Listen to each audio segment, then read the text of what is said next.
నేటి రాజకీయాలు వ్యాపారంగా మారాయని, రాజకీయ నాయకులు రాజ్యాంగానికి విరుద్ధంగా వ్యవహరిస్తున్నారని ఆరోపించారు మాజీ ఎమ్మెల్యే గుమ్మడి నర్సయ్య.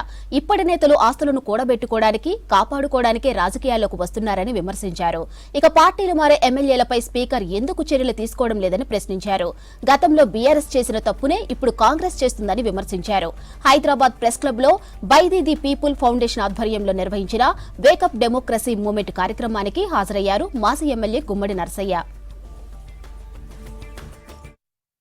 రాజకీయాలు అని చెప్పుకునేటప్పుడు రోజువారీగా పుట్టగొడుగుల్లా పార్టీలు పుట్టుకొస్తున్నాయి. పార్టీలకు సంబంధించిన పొలిటీషియన్ అంశాలు పుట్టుకొస్తున్నాయి. వాళ్ళు ఏ పార్టీలో ఉండి ఏ పార్టీలో ఉంటున్నారో, ఏ పార్టీ పేరుతోటి ఏ పార్టీలో నాయకత్వం వహిస్తున్నారో అనే విషయాన్ని పరిగణలోకి తీసుకుంటే వాటికి విలువలు లేవు అనేటువంటిది మనం గమనించాలి.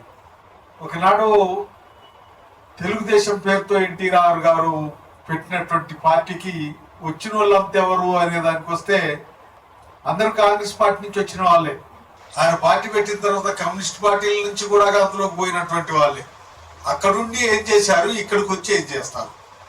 ఎక్కడ అవకాశం ఉంటే అక్కడికి దూకటం తప్ప వాళ్ళు ఈ ప్రజాస్వామ్యానికి పేరు తెచ్చినటువంటి దాఖలాలు ఎక్కడా కనపడటం లేదు.